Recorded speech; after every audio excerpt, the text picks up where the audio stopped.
Hi friends. After laying his foundation in verses 1 to 11, Paul begins telling us what it looks like to build our lives on this foundation.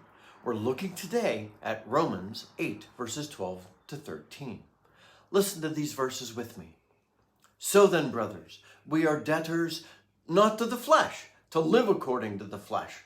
For if you live according to the flesh, you will die. But if by the Spirit you put to death the deeds of the body, you will live.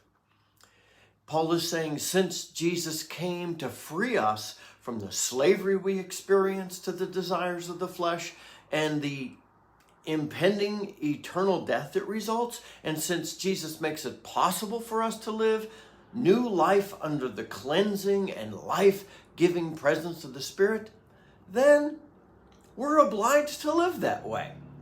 It's like Paul is saying, please understand, you don't have to live by the flesh anymore.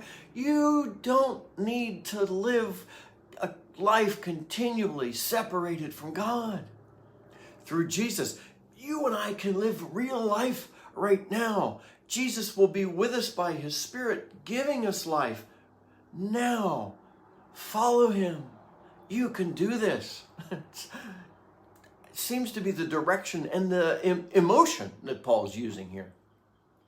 If we want this life, then Paul says, we ought to jump into it, following Jesus with every fiber of our being.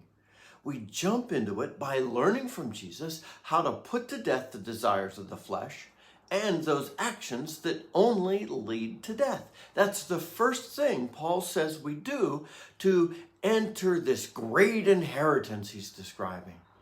While doing this, we also jump into following Jesus to learn from him what real life looks like. What does it look like to live by the Spirit of God?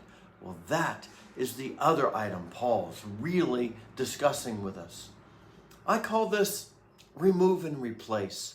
Remove what leads to death and replace it with life. Stay tuned as Paul adds more details. This is Scott Shade. Blessings.